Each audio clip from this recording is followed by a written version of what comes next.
Okay, so you guys wanted a deep dive on dictatorships. And we've got it. Oh, dude. Like a whole stack of research on authoritarianism. And honestly... It's a lot, you know. It is. It's kind of overwhelming. Yeah. And it feels like with everything going on in the world right now... Understanding, like, how these regimes actually operate. Feels more relevant than ever. Totally. I mean... It's definitely one of those things you can't really ignore these days. No. So before we get lost in all of it, all the details... Let's start basic. Okay. What exactly is a dictatorship? How do we even define that? Yeah, so at its heart... It's all about power, right? Okay. Concentrated in the hands of one person. Or maybe a very small group. Okay. And it's like the opposite of a democracy, Okay. where you'd normally have power being spread out, right? Citizens have a say Right. in a dictatorship. Right. Those democratic ideals, they're either totally gone... Or, like, seriously watered down. So it's not just about having a strong leader, it's... It's about a system where there's basically no accountability. Exactly. Yeah. And in the research you've gathered, they actually outlined 5. Like key characteristics that tend to be common to most dictatorships. Right. So 5. Huh. 5. Okay, hit me with number 1. Number 1, the most obvious maybe, is power concentration. Okay. Like in a dictatorship, there's no real way to stop someone from abusing their power. Right. Courts, the legislature, even the media, often controlled by the ruling party, or the dictator themselves. So it's like everything just rests on the whims of like one person at the top. Pretty much, yeah, that's a good way to put it. And this actually leads right into the second characteristic. Right. Lack of party competition. Okay. Now, you might have multiple parties on paper, Right. but in reality, Yeah. there's no real competition for that power. Because if they control everything already, Right. what's the point? Exactly. It's all just for show, really. Yeah. It makes it look Yeah. like there's a choice. Right. But behind the scenes, it's rigged elections, intimidation, all that, And so that brings us to number 3. which is suppressing opposition. Yeah, unfortunately, this is a big one for dictatorships. Any kind of dissent, whether it's political rivals, journalists, even regular people just expressing they're unhappy. It's all seen as a threat, Right. and they Be deal with it. quickly Right. and harshly. Okay, so much for free speech. Pretty much, yeah, not high on the priority list. Think censorship, propaganda, throwing people in prison, even violent, whatever it takes Right, to silence anyone who questions things. right.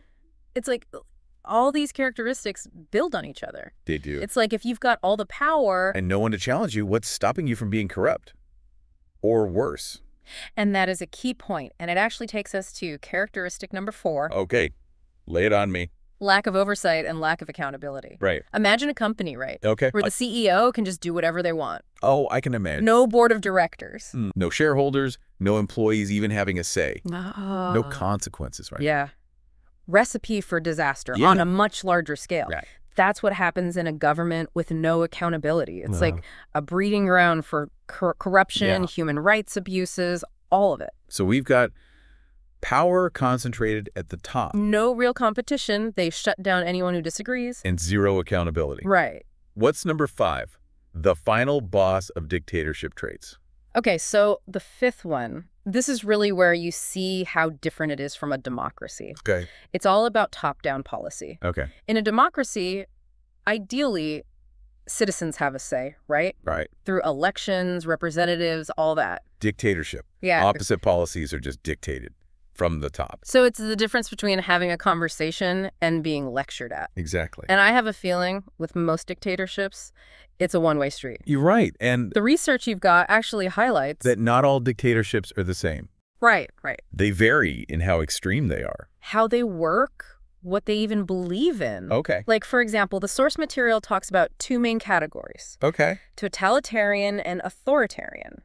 Let's start with the intense one, the totalitarian dictatorships. This is where it gets really intense, right? Well, yeah. This is not just about controlling the government. This is like... Controlling every single part of people's lives. Yeah, totalitarian regimes take control to a whole other level. It's not just politics. They try to control almost everything about how people live. Right. Their social interactions, what they believe personally, even what they think. Oh, okay. Imagine if choosing a book to read, Yeah. or what music you like, could be seen as dangerous, as a threat to the government. Okay, that's officially terrifying. How do they even achieve that level of control? It's multi-pronged. Okay. Like, your research breaks down 7 key characteristics. Yeah, 7 key characteristics of a totalitarian dictatorship. Of a totalitarian dictatorship, yeah. And these aren't pretty. No, they're not. Okay, hit me. So it all starts with an official ideology. This Yeah. isn't just having a political stance. It's forcing a huge, all-encompassing belief system. on everybody. On everyone, yeah? And it gets into everything. Education, art, books, even personal relationships. So it's like living in a world where the only acceptable thoughts... Are the ones the government says are okay. Exactly. And anything different. Yeah. Seen as dangerous. Okay. They have to fix it, eliminate it, whatever it takes. Right. And speaking of eliminating dissenting voices, Yeah. this ties into the second characteristic, right? It does, Right. which is single party or leader worship. Right. It's not enough to just demand obedience. They want to be adored. Okay. They cultivate this cult of personality. Around the leader, Right. making them seem perfect, like saviors, geniuses, Yeah. even like demigods, Right. giant portraits everywhere you look. Oh, yeah. Their name in every song and slogan. Every word treated like it's gospel. Wow. It's not just controlling what people do. It's controlling how they feel. It's like they're creating a new religion. With the dictator at the altar. Yeah. Okay, what's next on our totalitarian trademarks list? Wow. To maintain that much control. You need a certain ruthlessness. Right. And that brings us to number 3. Secret police. Oh. And terror. Right.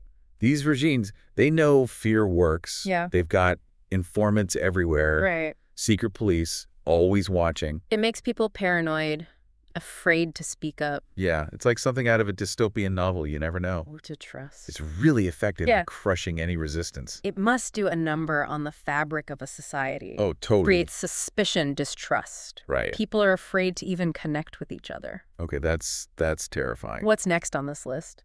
So to stay in control, they need to control the story, right? Right.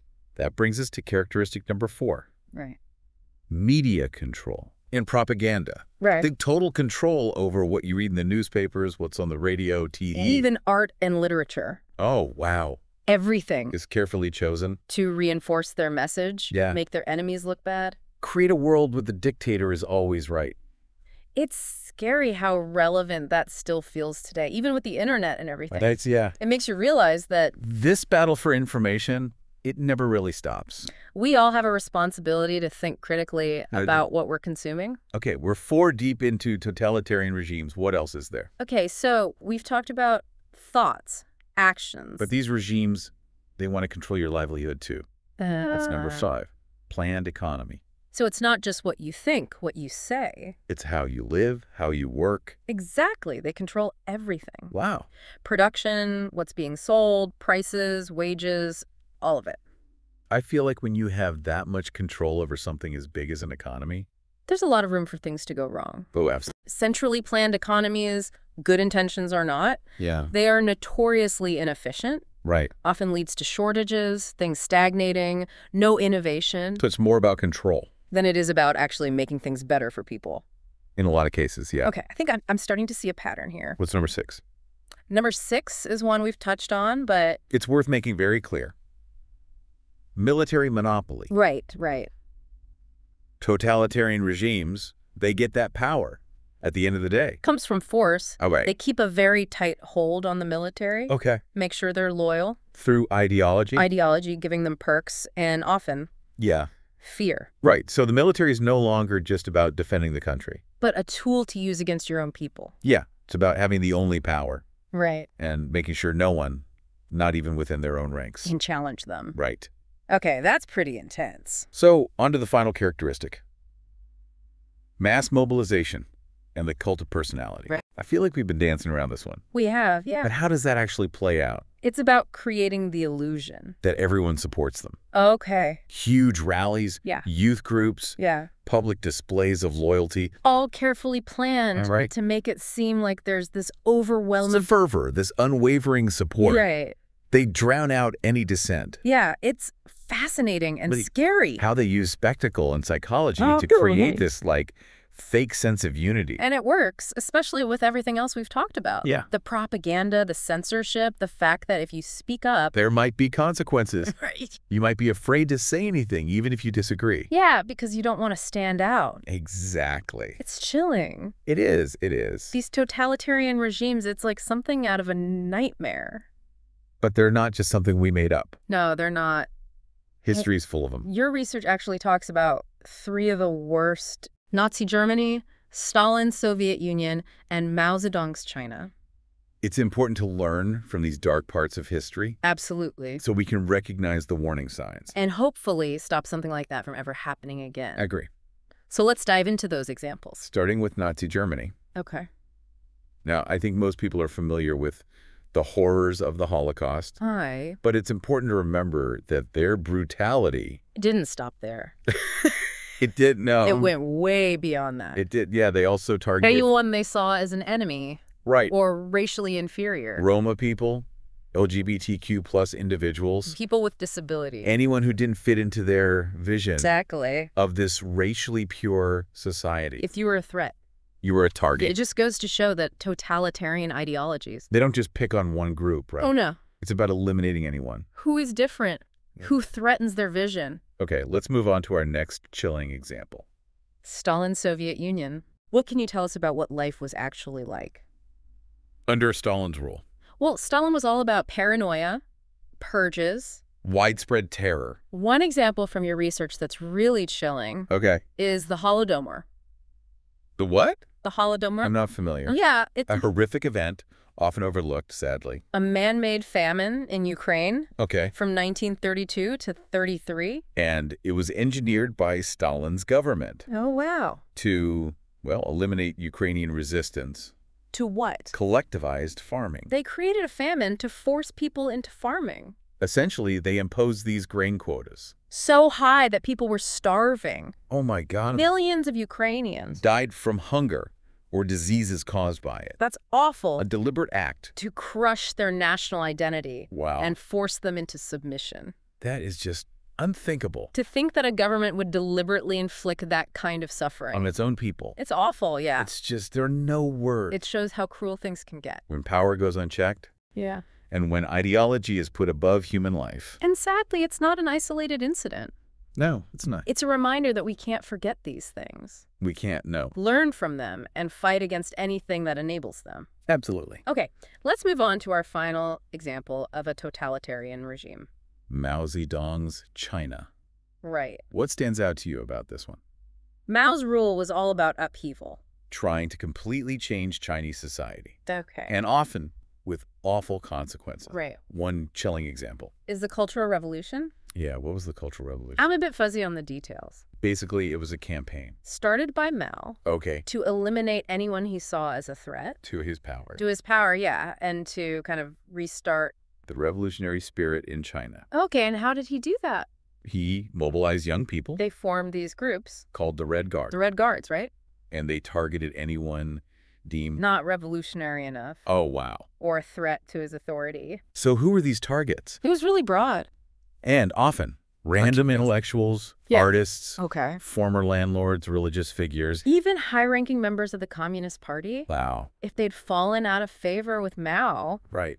They were persecuted, imprisoned. Tortured, even killed. It sounds like a very chaotic and terrifying time. It was. The Cultural Revolution. Left a huge scar on Chinese society. And the death toll.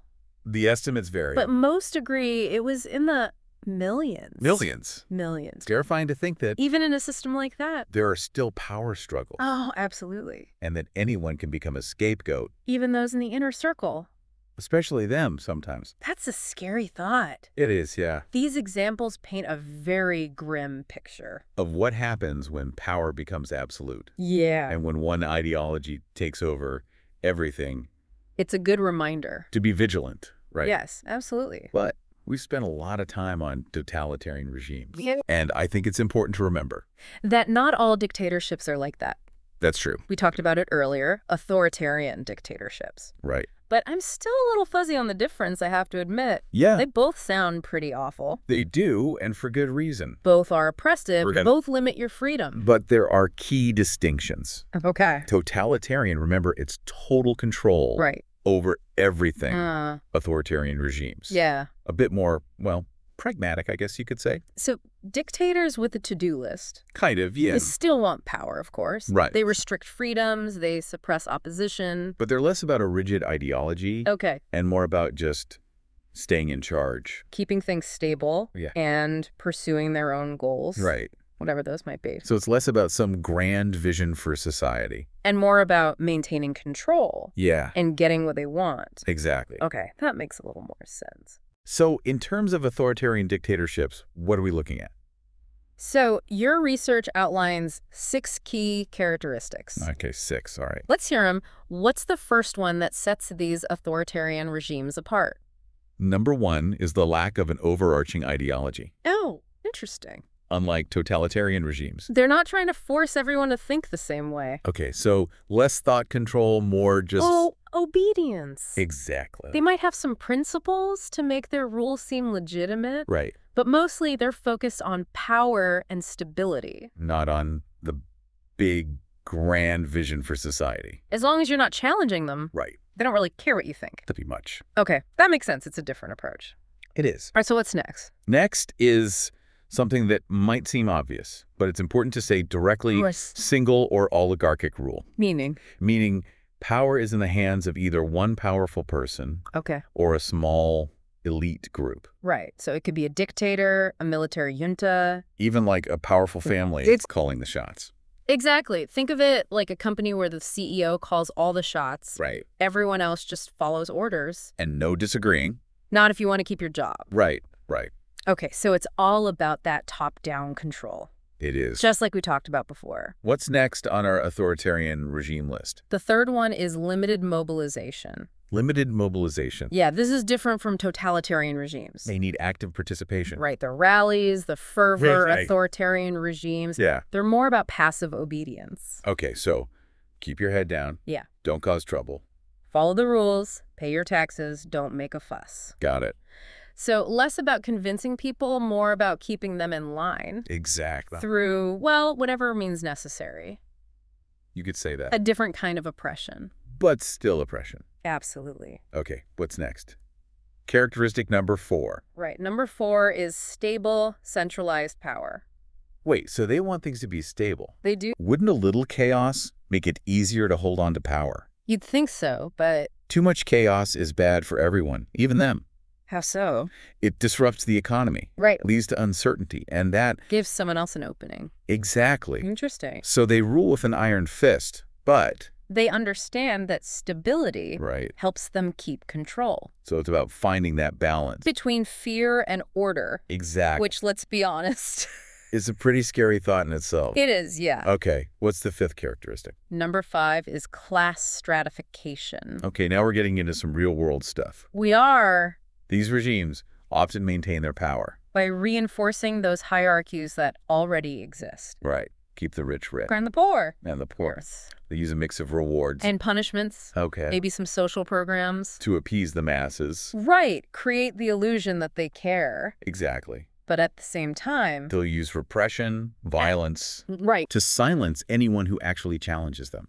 It's cynical, but it's effective. Unfortunately, yeah. Okay, we've got one more characteristic. We do, and it's a big one. Okay, hit me. Emphasis on obedience. Obedience? Above all else. Okay, what does that look like in practice? They demand it. Okay. Conformity, compliance. And they punish anyone who steps out of line. So it's a mix of pressure... right. And the very real possibility of, well, punishment. Exactly. If you don't do what you're told. It just goes to show that you don't need a rigid ideology. To still be incredibly oppressive. It's a more subtle form of oppression. But it's still oppression. Absolutely. And just like with totalitarian regimes...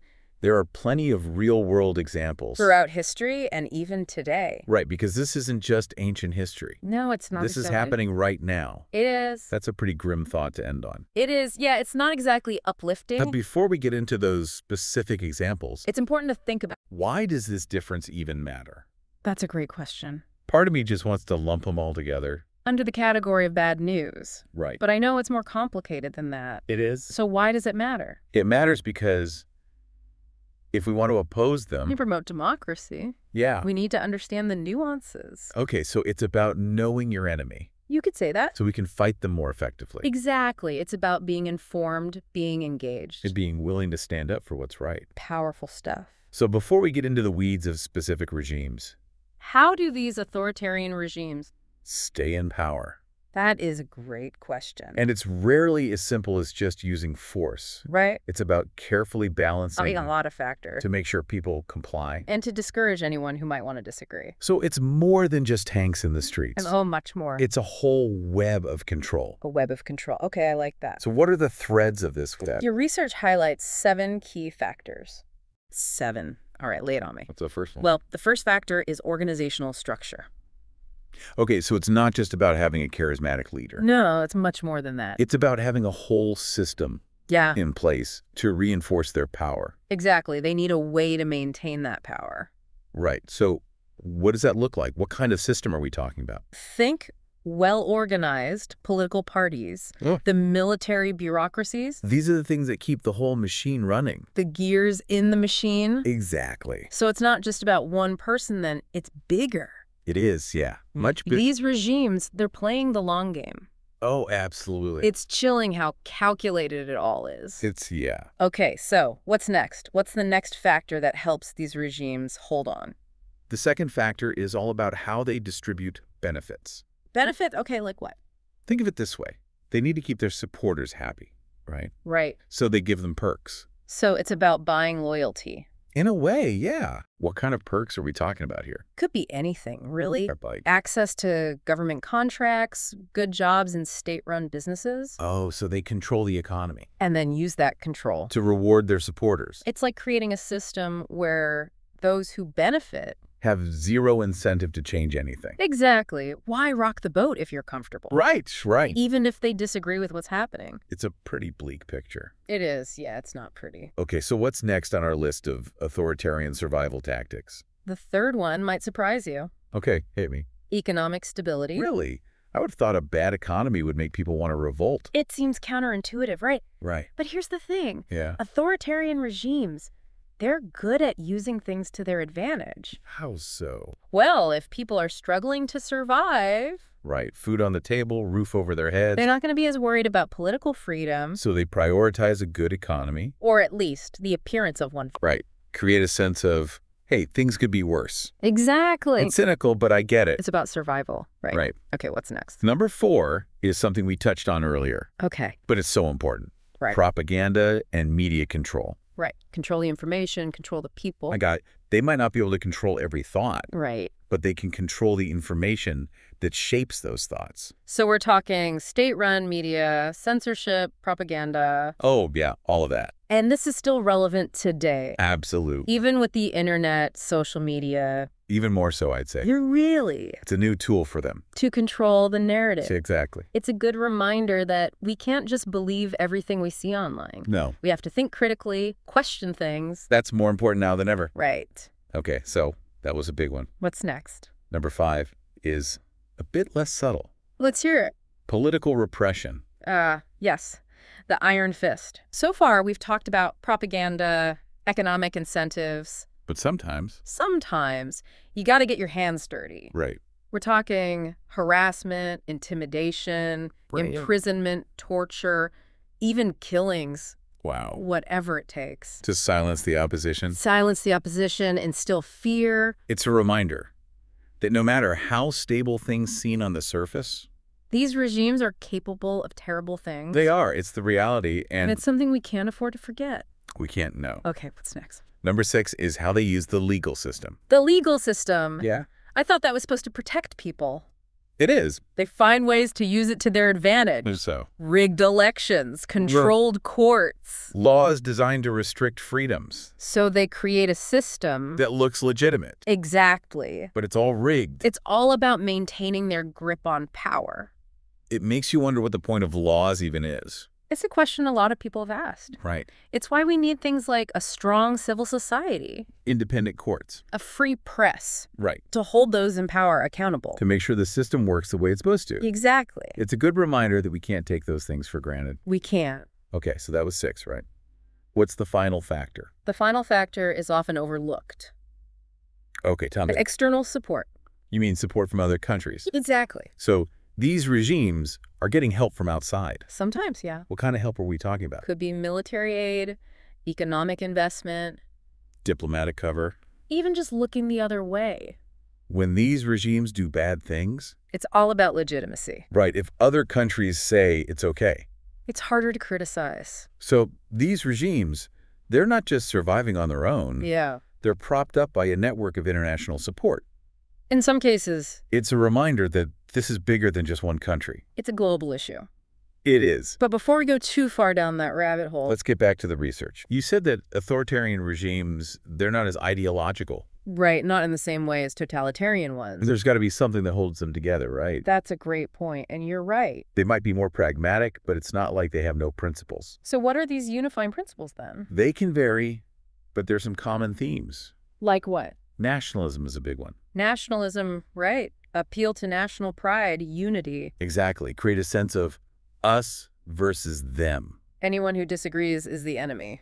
It's a classic tactic, but it's effective. Divide and conquer, right. You got it. It's scary how well that still works. It is, yeah. Okay, so nationalism, what else? Another big one is the emphasis on order and stability. Right, because chaos is bad for business. Exactly. They present themselves as the only ones who can keep things running smoothly, So they create a sense of fear. and then offer themselves as the solution.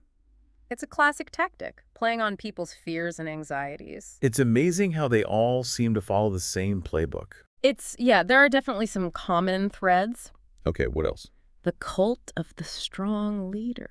Ah, so charisma does come into play. Oh, absolutely. They want a leader who seems powerful, decisive. Someone who can get things done, Exactly. even if they have to bend the rules a little. Or a lot. Right, right. They're often portrayed as these larger-than-life figures. Father figures, saviors. Exactly. It's interesting, though, because we've been talking about systems. But it seems like the individual leader still matters. They do, and that's one of the paradoxes of authoritarianism. You have these systems designed to control everything. Yeah. But they often depend on the personality of the person at the top. So even with all their power, they're still human.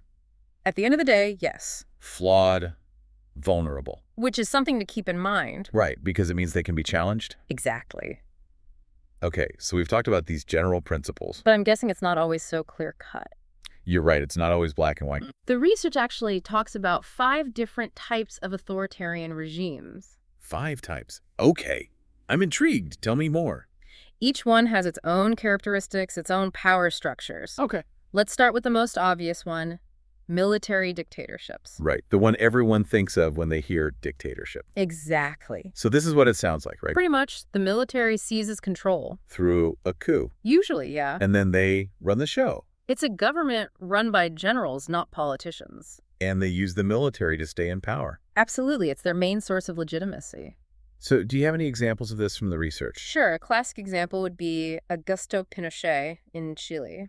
Pinochet, right? Wasn't he brutal? His regime was responsible for a lot of suffering. Right, and he overthrew a democratically elected government. It did, yeah, in 1973. It's sad that the people who are supposed to protect us. Can sometimes become the oppressors. It's a tragic reality, unfortunately. Okay, so that was military dictatorships. What's next? Next up, we have religious dictatorships. Religious dictatorships. So this is where religion and government get mixed up. Exactly. Religious leaders hold the political power. And they use religion to justify their rule. Exactly. They might claim divine, right? Like they're chosen by God. Or that they have a special relationship with God. Right, right. And they often use religious law to govern. It's a good reminder that the separation of church and state... It's a relatively new idea. It is, yeah. And in a lot of the world... It's still a work in progress. Do you have any examples of this type of regime? Sure. The Islamic Republic of Iran is a good example. Right, after the revolution. Yeah, in 1979. They overthrew the monarchy. And established a theocracy. Exactly. It's interesting how religion can be such a powerful force. You can. For good or for bad. Absolutely. Okay, what's next on our list of authoritarian regimes? Next, we have single-party dictatorships. Okay, so this is where one party controls everything. Exactly. They outlaw or marginalize all other parties. So no real competition. No. And they control everything. They control the government, the media, education, the economy. Right. They might have elections, but they're rigged. To make it look like there's a choice. Yeah. What would be an example of this? China. Right, the Communist Party. Exactly. They've been in power since 1949. And they're not going anywhere anytime soon. Not likely, but... Okay, what about the fourth type? You mentioned bureaucratic authoritarian regimes. Right. This one's a bit different. Okay. It's not just the military. It's a mix of military officers, technocrats, business elites. So it's like a ruling class. You could say that. And they're all about economic development. And stability. But not so much about political freedom. Not really. So they see themselves as the adults in the room. The only ones who can get things done. And they often justify their rule by saying democracy is messy. Inefficient. Can you be an example? Sure. Indonesia under Suharto. Suharto, okay. He ruled for over 30 years. Wow. Overseeing rapid economic growth. But also repression. And corruption. A classic case of the ends justify the means.